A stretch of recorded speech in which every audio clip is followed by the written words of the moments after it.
Ça dépendra de Noah.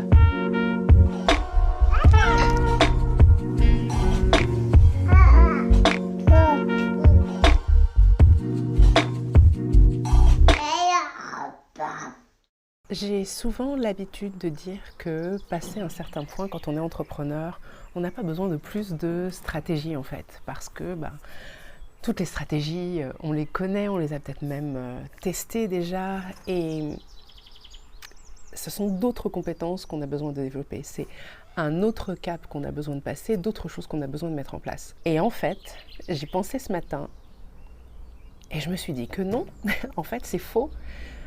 C'est faux. Si tu tombes sur cette vidéo par hasard, je me présente rapidement, je suis Joanne Tatam, je suis coach en empowerment féminin, facilitatrice de cercles de femmes et également coach et consultante en personal branding et en communication digitale. Ça fait une vingtaine d'années que je suis dans le domaine de la communication sur le web, une dizaine d'années que je suis dans le milieu du développement personnel et de l'empowerment féminin à titre professionnel. Et ça doit faire à peu près, je dirais, une quinzaine d'années que je m'intéresse au développement personnel à titre perso. Et je repensais à mon parcours. Je repensais à comment, il y a peut-être une quinzaine d'années, ça a été... j'ai commencé à entrer dans le domaine du développement personnel, du bien-être. Comment c'était une nécessité pour moi à ce stade de ma vie. C'était vraiment une question de vie ou de mort. Il fallait que je prenne soin de moi. Quand j'ai, quelques années plus tard, changé d'orientation, que j'ai décidé de suivre une formation au métier de coach, que je l'ai faite, que j'ai lancé mon activité, pour finir au bout d'un an d'activité par faire un burn-out, là je me suis rendu compte que niveau dev perso finalement et bien-être, j'avais encore du boulot parce que voilà, j'étais arrivée quand même au point du burn-out. J'avais complètement négligé mon propre bien-être sur le chemin. Et il a fallu que je me reconstruise au fil des mois qui ont suivi ce burn-out avant de pouvoir revenir.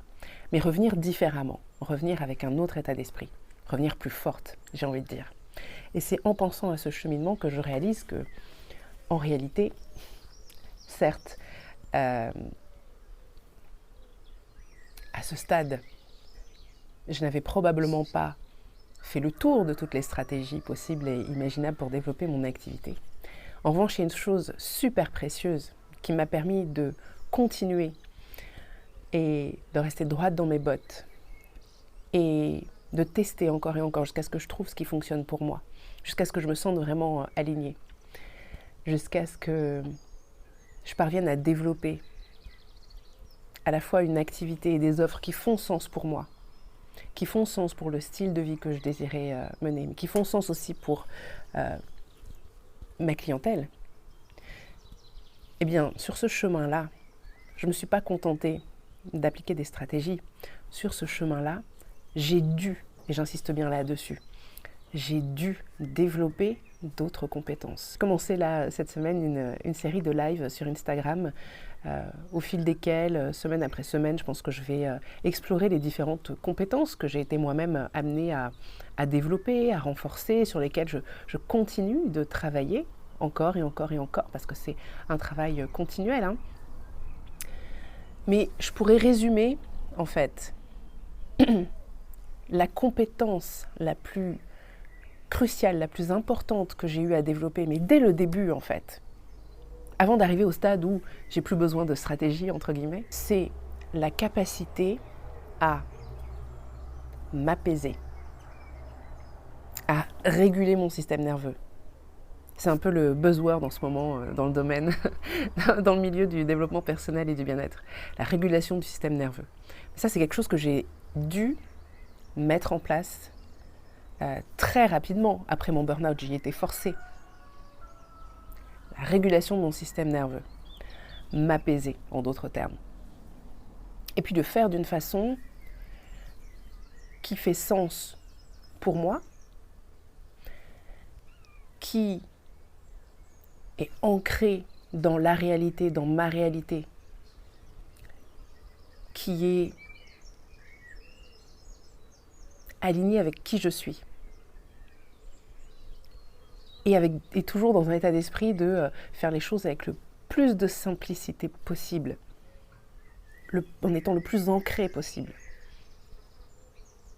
Après tout, pour celles qui me connaissent, à une époque, j'ai eu un site qui s'appelait Vie simple et j'ai écrit un livre qui s'appelle J'arrête le superflu. Donc la simplicité, ça reste quelque chose d'extrêmement, un principe extrêmement important pour moi. La compétence number one, la base de la base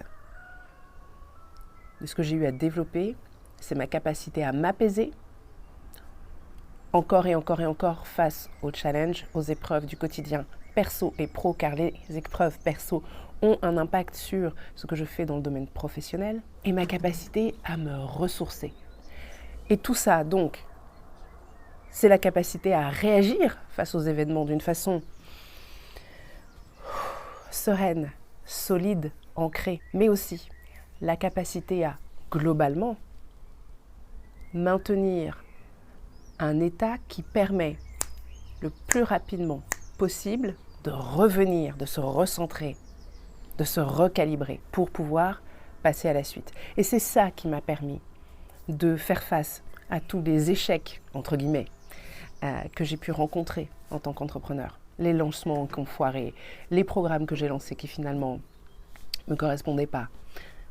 Toutes les difficultés, en fait. C'est pas facile. Ça se fait pas en un claquement de doigts.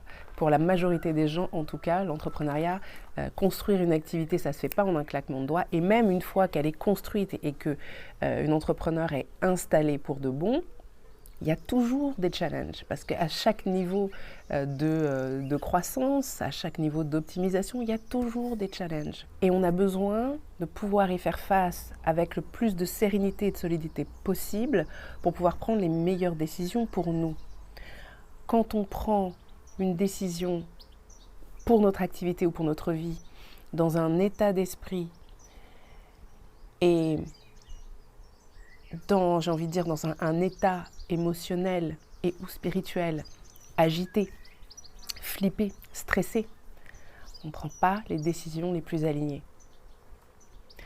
Et donc, cette capacité à être apaisé de façon relativement constante, évidemment, on ne cherche pas la perfection, ça n'existe pas, mais être le plus apaisé possible de façon constante et la capacité à se ressourcer régulièrement et à se sentir et à être ressourcer. Pas juste l'action d'aller faire des actions qui vont nous ressourcer, mais d'être une personne ressourcée. Ce sont des compétences cruciales qui vont nous permettre, pendant qu'on fait tous les tests en termes de stratégie, de rester droite dans nos bottes, solide, sereine, confiante autant que possible. C'est ça qui va nous permettre, lorsque l'activité est sur de bons rails et qu'on doit peut-être, je ne sais pas, embaucher des gens, ou qu'on doit chercher à optimiser, qu'on doit chercher à développer, à sortir de la zone de confort dans laquelle on est pour créer quelque chose d'autre, pour ajouter une branche peut-être à notre activité, pour aller vers quelque chose qui nous fait encore plus vibrer que ce qu'on a fait jusqu'ici, même si jusqu'ici ça a très bien fonctionné. Ça demande des compétences qu'on ne nous apprend pas nécessairement, ou même pas du tout, quand on développe une activité. Et c'est quelque chose que j'avais jamais vraiment formalisé et à laquelle j'avais pas forcément pensé au départ quand j'ai commencé à travailler avec et à accompagner d'autres entrepreneurs, mais en réalité, j'ai instinctivement très vite compris que c'était important que j'ai un soutien, certes stratégique dans le développement de mon activité, mais également un soutien émotionnel et spirituel. C'est hyper précieux. Et c'est pour ça que c'est au cœur du travail que je fais avec mes clientes, que ce soit au sein du cercle, par exemple, ou bien avec mes clientes en individuel. C'est plus fort que moi de toute façon, puisque quoi que je fasse avec mes clientes, l'un des retours principaux que j'ai, 99% du temps, c'est la sensation d'apaisement. La clarté, l'apaisement et un élan retrouvé. C'est pas pour rien. C'est parce que c'est la base. Et aujourd'hui, vraiment, ce que j'ai à cœur de faire, c'est d'aider mes clientes plus que jamais à s'assurer d'être des entrepreneurs apaisés et ressourcés.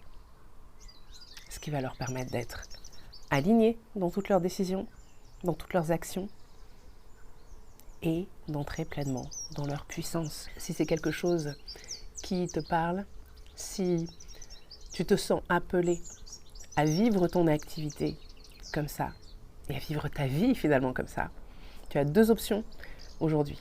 Encore pour quelques jours, jusqu'à lundi, tu peux encore rejoindre le cercle. Mon cercle saisonnier de femmes en ligne. Je te mets toutes les infos ici et en barre de description.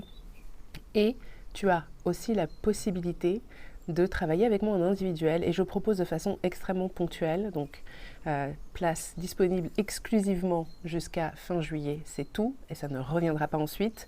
Possibilité de bénéficier d'un appel d'1 heure avec moi. Ça s'appelle l'élan, ça veut tout dire, un appel ensemble pour retrouver l'élan, trouver ou retrouver l'élan vers ce que tu souhaites mettre en place.